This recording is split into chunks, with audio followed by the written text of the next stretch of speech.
அன்பிற்கினியவர்களே, இன்றைக்கு குழந்தை வளர்ப்பு, அதாவது இன்றைக்கு இருக்கக்கூடிய 21ஆம் நூற்றாண்டு என்று சொல்வதை காட்டிலும் இந்த 2025இல் இருக்கக்கூடிய டிஜிட்டல் உலகம், சமூக வலைதளம், இணையதளம் மற்றும் உலகத்தில் வந்து கொண்டிருக்க ஏஐ உட்பட அத்தனை ரகசியங்களையும் ஒப்பிட்டு பார்க்கும்போது, குறிப்பாக இந்தியாவில் நாம் இன்னும் ஒரு 5% கூட அந்த குழந்தைகளோடு, வெளிநாட்டு குழந்தைகளோடு ஒப்பிடுவதற்குரிய எந்த ரகசியமும் இங்கே இல்லை. ஃபின்லாண்ட் எஜுகேஷன் தான் நம்பர் 1ஆக இருக்கிறது, அமெரிக்க எஜுகேஷன் நம்பர் 1ஆக இருக்கிறது, கேம்பிரிட்ஜ் நம்பர் 1ஆக இருக்கிறது என்று பேசிக்கொண்டே நம்ம குழந்தைகளை நாம் வளர்ப்பதற்குரிய எந்த பள்ளிக்கூடங்களும் 100% இல்லை. ஏதோ 5%. சில இந்த டிவிகளில் வரும், பெரிய பெரிய மாதவரத்தில் இப்படி ஒரு பள்ளிக்கூடமா, சென்னையில் இப்படி ஒரு பள்ளிக்கூடமா, கேள்விப்பட்டதே இல்லை, மேட்டுப்பாளையத்தில் இப்படி ஒரு பள்ளிக்கூடமா என்று கூறுகிறார்கள். அவைகள் சொல்லுவதில் எந்த விதமான குறைகள், அவர்கள் ஒரு சில சதவீதம்தான் நான் அறிவியல் பூர்வமாக பயன்படுத்துகிறார்கள் என்று தெரிய வருகிறது எனக்கு. ஏனென்றால் ஒரு குழந்தையை ஒவ்வொரு நொடியும் வளர்க்கக்கூடிய கான்செப்ட் எந்த பள்ளிக்கூடத்திலும் கிடையாது. பள்ளிக்கூடத்துக்கு வருகிறார்கள், சில மணி நேரங்கள் இருக்கிறார்கள், இவர்கள் வைத்திருக்கக்கூடிய சிலபஸை வைத்து நடத்துகிறார்கள். அதில் அவர்கள் தெரியுதோ புரியுதோ அப்படியே வந்து சிறையில் அடைக்கப்பட்ட குழந்தைகள் மாதிரி நடத்திட்டு நாங்கள் ஸ்போர்ட்ஸு கொஞ்சம் நேரம் கொடுக்குறோம், கேம்ஸுக்கு, இதெல்லாம் செய்வது எந்த தவறும் இல்லை. ஆனால் ஒன்று மட்டும் நீங்கள் தெரிந்து கொள்ளுங்கள், நீங்கள் படித்து கொண்டிருக்கிற, நீங்கள் பார்த்து கொண்டிருக்கிற அத்தனை விஷயங்களும் மிக உயர்ந்து படித்தவங்க கிடையாது.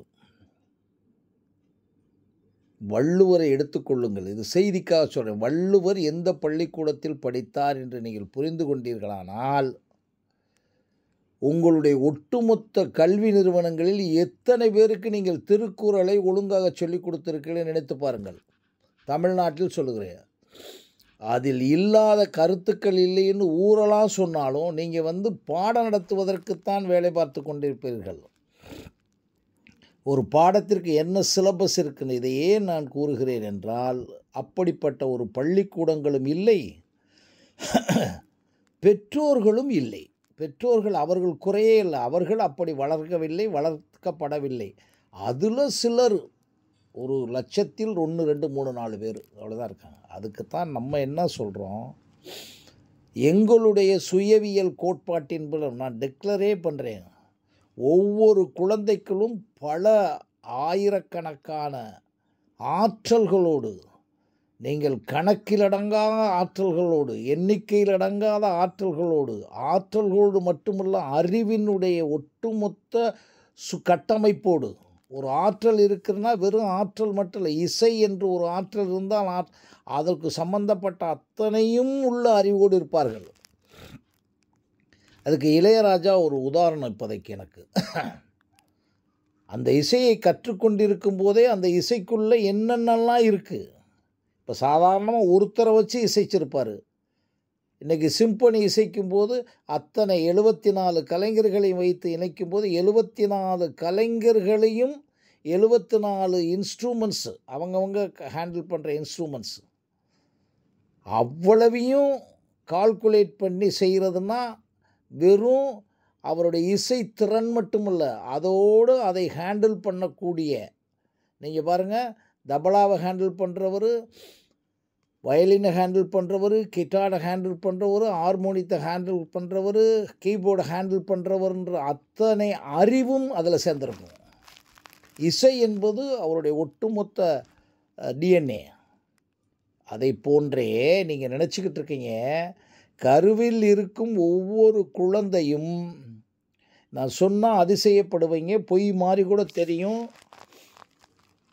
அவர்களுக்குரிய ஆற்றல்கள் இருக்கிறதே. ஒரு குழந்தை கருவில் இருக்கக்கூடிய வரக்கூடிய ஒரு குழந்தை வெறும் ஸ்லேட் அல்ல என்பதை தயவு செய்து புரிந்து கொண்டு இந்த உலகத்தில் இருக்கக்கூடிய அத்தனை ஆற்றல்களும், அதாவது நான் இன்னும் கூட ரொம்ப ஆழமாக சொல்வேன், இந்த பூமியில் மனிதன் தோன்றி அதற்கு பிறகு எண்ணம் தோன்றி, அறிவு தோன்றி, நுண்ணறிவு தோன்றி, பகுத்தறிவு தோன்றி, அதனால் மரபணு திறன்கள் தோன்றிய ஒட்டுமொத்த அறிவும், பிறந்து இருந்து இறந்து இருக்கின்ற அவ்வளவு ஆற்றல்களும் ஒவ்வொரு குழந்தைகளுக்குள்ளேயும் இருக்குது.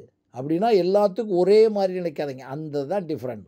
ஒவ்வொரு குழந்தைகளுக்கும் அவர்களுடைய உள்வாங்குதலுக்கு தக்கபடியும், அவர்களுடைய மரபணு திறன்களுக்கு தக்கபடியும், அவர்களுடைய சூழலுக்கு தக்கபடியும் டிஃப்ரென்ஸ் இருந்துக்கிட்டே இருக்கும். ஒருத்தர் இசையில் மிகப்பெரிய திறமையாக இருப்பார், ஆனால் அவருக்கு எழுத்தாற்றலும் அவருக்கு பேச்சாற்றலும் குறைவாக இருக்கும்.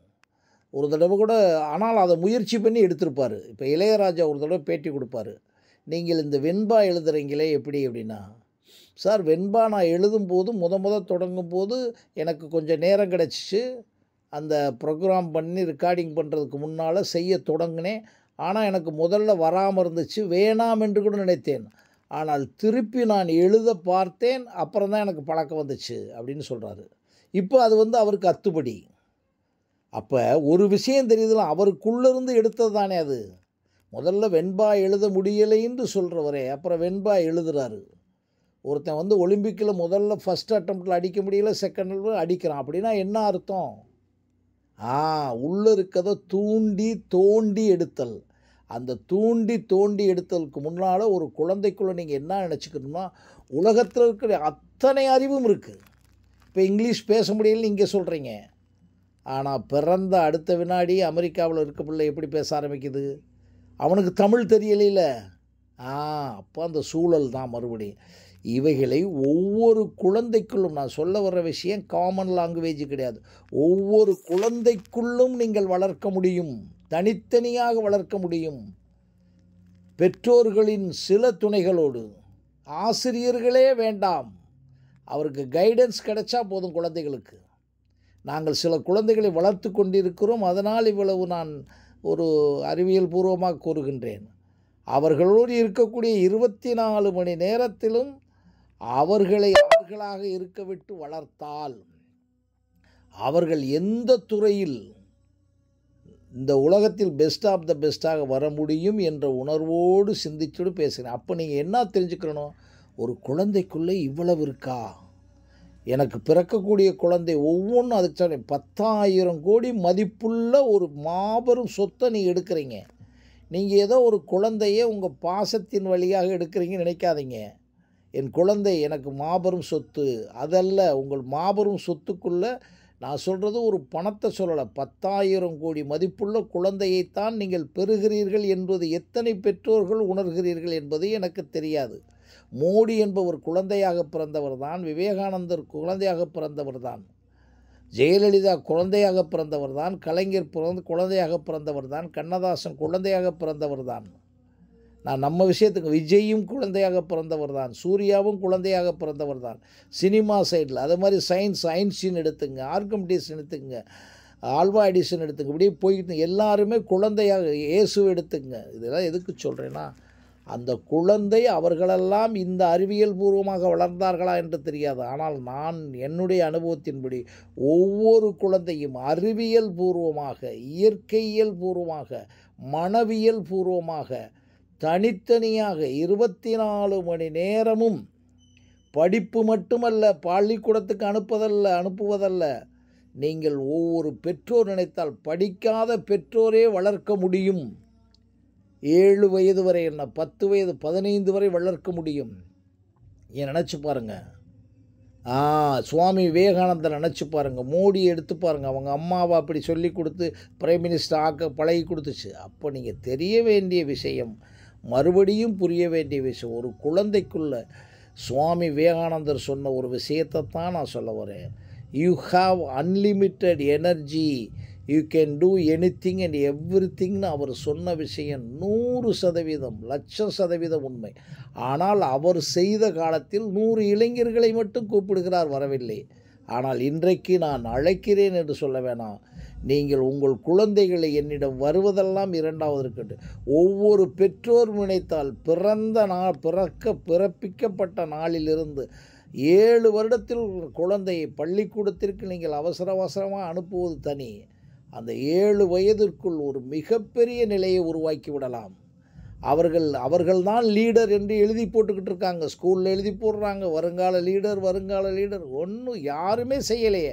அப்படி செஞ்சிருந்தா இன்றைக்கு இந்த பூமியில் இவ்வளவு பெரிய லஞ்சம், லாவண்யம், கேவலம், கொலை, கொள்ளை, கற்பழிப்புகள் நடந்திருக்குமா? நடந்திருக்கு. ஒரு போலீஸ் அதிகாரி சொன்னார், அந்த காலத்தில் இருந்த ஒழுக்கம் எல்லாம் போயிருச்சு, எல்லாம் பணம் வந்திருக்கு, பொருள் வருக்கு.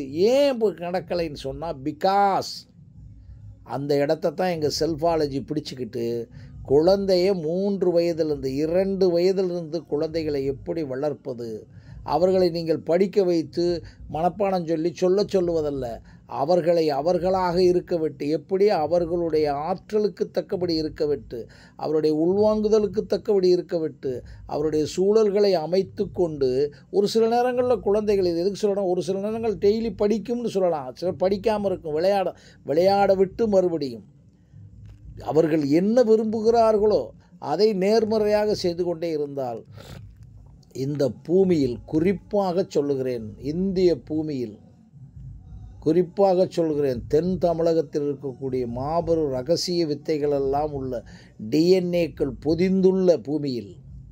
ஏனென்றால் இந்த தமிழர்னு நீங்கள் சொல்லிக்கிட்டு இருக்கீங்கல்ல, இந்த விஷயத்தை இந்த குழந்தைகளுக்கு கொடுத்தா, முறைப்படி கொடுத்தா, இந்த உலகத்தையே ஆளக்கூடிய சக்தி இந்த பூமியில் தான் இருக்கிறது. சுவாமி விவேகானந்தர் மட்டும் ஏன் சொல்கிறேன்னா, a great man from South India will come and rule over the வேர்ல்டுன்னு சொன்ன விஷயம் நிச்சயமாக பொருந்தும். இவங்க வச்சுருக்க பணத்தை வச்சு அரசியல், இவங்க பணத்தை வச்சு ஆன்மீகம், பணத்தை வச்சு அந்த இது எல்லாமே உலகத்தில் இருக்கக்கூடிய அத்தனையுமே பொய் என்று எழுதப்பட்ட அத்தனை ரகசியம், யோக வாசிஷ்டம், ஞான வாசிஷ்டம், கைவல்ய நவநீதம், பிரம்மானந்த யுக்தி, உபநிடதங்கள் எல்லாம் இங்கே தானங்க இருக்குது. அதில் எங்கனையாச்சும் சொல்லியிருக்கான்னு பாருங்கங்க. எங்கனையோ ஒரு சில இடைச்சர்கள் இருக்குமுங்க, அதெல்லாம் விட்டுறணும். ஆனால் 100% உண்மையான உபநிடதங்களை நீங்கள் எடுத்து பார்த்தீங்கன்னா, அங்கே நீங்கள் சிலை வழிபாடு பண்ணு, அந்த உருவ வழிபாடு பண்ணு, ஒரே ஒரு விஷயம் சொல்லப்படும், குருவின் வழியாக. குரு என்பவர் அதை பற்றி தெரிந்தவர். அந்த குரு எத்தனை வயசு வரைக்கும், சாகிறது வரைக்கும் கிடையாது. புத்தருக்கு எந்த குரு இருந்தார்னு நினச்சி பாருங்கள், ரமணருக்கு எந்த குரு இருந்தார்னு நினச்சிக்கங்க. இப்போ நீங்கள் அதே மாதிரி சுவாமி விவேகானந்தருக்கு எந்த குரு இருந்தான்னு சொல்லலை. ராமகிருஷ்ணனை பார்த்தாரு, ஓகே, ஆனால் அவரோடு விவேகானந்தரோடு இருந்த எல்லாருமே அதை அடைந்தார்கள். அப்போ நீங்கள் நினச்சிக்கிறணும் திருப்பி. ஸோ எந்த குரு கிடைத்தாலும் உங்களுக்குள்ள இருக்கக்கூடிய சர்க்குரு என்பது என்ன, இன்றைக்கி இருக்க சயின்ஸ் சொல்லிருச்சு. ஆன்மா என்றது அப்படி சொல்லுது, சயின்ஸ் என்ன சொல்லுது, டிஎன்ஏன்னு சொல்லுது. பூர்வ ஜென்மா என்று ஆன்மீகம் சொல்லிக்கிட்டு இருக்கு, கர்மானஸ்டோன்னு சொல்லுது, எத்தனையோ ஜென்மத்தில் வந்தது. ஆனால் இன்றைக்கி டிஎன்ஏ என்ன சொல்லுது, எழுமையும் ஏமா புடைத்து, வள்ளுவன் சொன்னதான். ஒருமையில் தான் கற்ற கல்வி எழுமையும் ஏமா புடைத்துனா பாரம்பரியமாக வருதுக்கிட்டே இருக்குது. நீங்கள் எல்லாமே இறந்துருச்சுங்க, உலகத்தில் எல்லாமே காணாமல் போயிடுச்சுங்க. ஆனால் டிஎன்ஏ மட்டும் இன்னும் வைக்கிறீங்க. அந்த டிஎன்ஏ தாங்க ஆத்மா என்பது என்னுடைய கருத்து. ஏன்னா அந்த டிஎன்ஏக்குள்ளே தான் அப்படி இருக்குது, எல்லாமே இருக்குது. அதை தூண்டி எடுக்கக்கூடிய விஷயத்தை தான் இந்த ஜூனியர் ஐஏஎஸ் அகாடமி அமைச்சிருக்கக்கூடிய செல்ஃபாலஜி செய்கிறது. தயவு செய்து இது ஒரு செய்தியாக எடுத்துக்கோங்க. உங்களுடைய ஒவ்வொரு குழந்தையும், ஐயோ பள்ளிக்கூடத்தில் மார்க் வாங்கலையே பயப்படாதீங்க, ஆகா இவன் சரியாக பேச மாட்டேன்னு பயப்படாதீங்க. எக்ஸ்ட்ரீம் இருக்கக்கூடிய ஸ்பெஷல் சைல்டை தவிர ஆட்டிசம் சைல்டு கூட, செரிப்ரல் பால்சியில் இருக்க சைல்டு கூட இதில் உருவாக முடியும் என்பது என்னுடைய ஆழமான கருத்துங்க.